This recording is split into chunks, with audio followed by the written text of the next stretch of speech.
అందరికీ నమస్తే అండి. వైఎస్ అభిషేక్ రెడ్డి వైఎస్ ఫ్యామిలీలో ఒక యువ నాయకుడు. వైఎస్ రాజశేఖర రెడ్డి గారి ఫ్యామిలీలో వైఎస్ రాజారెడ్డి గారి మనవడు ప్లస్ రాజశేఖర రెడ్డి గారు తీసుకొచ్చిన పొలిటికల్ బ్రాండ్లో ఆయన కూడా ఒక యువ నాయకుడు. సో జగన్మోహన్ రెడ్డి గారు, అవినాష్ రెడ్డి గారు ఎలాగో వైఎస్ అనిల్ రెడ్డి అని, వైఎస్ అభిషేక్ రెడ్డి అని ఇలా చాలామంది వైఎస్ ఫ్యామిలీలో ఉన్నారు.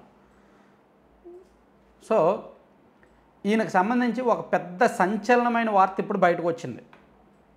అది నిజంగా సంచలనమే. అదేంటంటే టీడీపీ ఎమ్మెల్యే కొలుకుపూడి శ్రీనివాస్ గారు నిన్న ప్రెస్ మీట్లో అఫీషియల్గా చెప్పారు, ఈయన ప్రాణాపాయ స్థితిలో హైదరాబాద్లోని ఆసుపత్రిలో చికిత్స పొందుతున్నారు అని. అది ఆయన చెప్పే వరకు బయటకు తెలియదు, యాక్చువల్లీ ఎవరికి తెలియదు. అభిషేక్ రెడ్డి గారు జగన్మోహన్ రెడ్డి గారి కోసం గత 15 ఏళ్ళగా పనిచేస్తున్నాడు.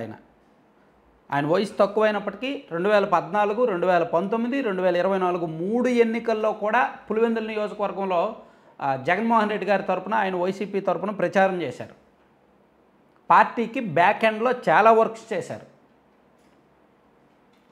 ఒకానొక సందర్భంలో కడప ఎంపీ సీటు కూడా అవినాష్ రెడ్డి గారికి ఏమైనా న్యాయపరమైన చిక్కులు ఉంటే అభిషేక్ రెడ్డికే ఇస్తారు అనే ప్రచారం కూడా జరిగింది మొన్న ఎన్నికలకు ముందు.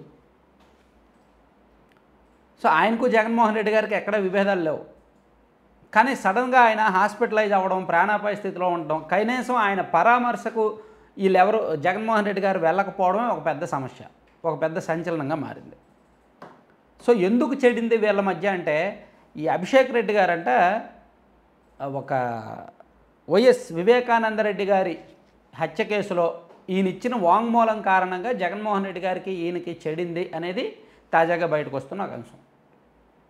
వివేకానంద రెడ్డి గారి మర్డర్ కేసులో వైఎస్ ఫ్యామిలీలో చాలామందిని సిబిఐ ఎంక్వైరీ చేసింది కదా, సిబిఐ విచారణకు హాజరయ్యారు కదా, వాళ్ళందరూ స్టేట్మెంట్లు సిబిఐ నమోదు చేసుకుంది కదా, రికార్డు చేసుకుంది. సో దానిలో భాగంగా అభిషేక్ రెడ్డి జగన్మోహన్ రెడ్డి గారికి వ్యతిరేకంగా, అంటే అవినాష్ రెడ్డి గారికి వ్యతిరేకంగా స్టేట్మెంట్ ఇచ్చాడని. సో వైఎస్ వివేకానంద రెడ్డి గారిని ఎలా చేశారు, ఎవరు చేశారు అని అందరూ ఎలా అనుమానిస్తున్నారో దాన్ని నిర్ధారిస్తూ ఆయన సిబిఐకి స్టేట్మెంట్ ఇచ్చాడు అని. సో అప్పటి నుంచి అవినాష్ రెడ్డి అండ్ జగన్మోహన్ రెడ్డి గారు అభిషేక్ రెడ్డి గారిని పక్కన పెట్టారని ఒక వార్త సర్క్యులేట్ అవుతోందన్నమాట. సో వివేకానంద రెడ్డి గారిని చాలా దారుణంగా చంపారు, అతను ఒంటరిగా మిగిల్చి చాలా దారుణంగా చంపారు అని చెప్పి తనకు తెలిసిన విషయాలన్నీ, ఆ రోజు ఏం జరిగింది, ఆ రోజు తను ఏ టైంకి వెళ్ళారు, సో అప్పుడు ఎవరెవరి మీద అనుమానాలు ఉన్నాయి, అక్కడ లోకల్లో ఏం జరిగింది, ఈ పరిస్థితులన్నీ కూడా ఆయన సిబిఐకి స్టేట్మెంట్ ఇచ్చాడు. సో అది ఆ స్టేట్మెంటు డిసెంబర్ 2023 డిసెంబరు ఆ టైంలో నమోదు చేశారు. అంటే ఎన్నికలకు ఒక 6 నెలల ముందు నమోదు చేశారు అనుకోవచ్చు. సో అది బయటకు వచ్చిన తర్వాత, బయటకు తెలిసిన తర్వాతనే అతన్ని క్రమేణా దూరం పెట్టారు అని చెప్తున్నారు.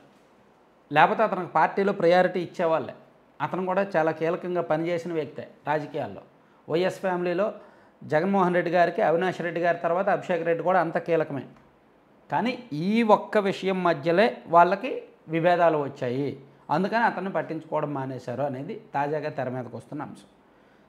అయితే ఇక్కడ ఎంత అటువంటి స్టేట్మెంట్ ఇచ్చినా సరే సొంత కుటుంబ సభ్యుడే కదా, ఎంతైనా వైఎస్ ఫ్యామిలీనే కదా, హాస్పిటల్లో అంత ప్రాణాపాయ స్థితిలో ఉన్నప్పుడు మరి ఎందుకు స్పందించకూడదు, ఎందుకు వెళ్లకుండా ఉండాలి అనేది ఇక్కడ బయటకు వస్తున్న అంశం. యాక్చువల్లీ మనందరికి బయటకు తెలియని వైఎస్ ఫ్యామిలీ పేర్లు చాలా ఉన్నాయి. వైఎస్ అనిల్ రెడ్డి గారు ఉన్నారు. ఇప్పుడు ఆంధ్రప్రదేశ్ ప్రభుత్వం, ప్రస్తుత ప్రభుత్వం గత ప్రభుత్వ హయాంలో జరిగిన లిక్కర్ స్కామ్లో కొంతమంది పేర్లు బయటకు తీస్తున్నారు కదా.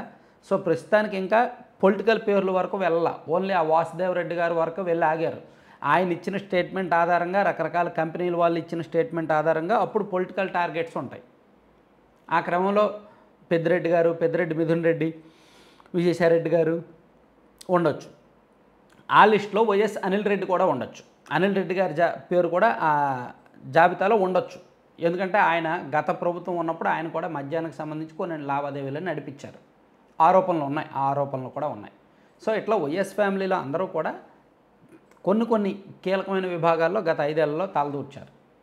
సో అలాగే అభిషేక్ రెడ్డి కూడా కీలకంగా పనిచేసినప్పటికీ ఇప్పుడు ఇలా జగన్మోహన్ రెడ్డి గారికి పడకపోవడం, ప్రాణాపాయ స్థితిలో హాస్పిటల్లో ఉండడం, వీళ్ళు ఎవరు వెళ్ళకపోవడం ఖచ్చితంగా సంచలనమే కదా. Thank you.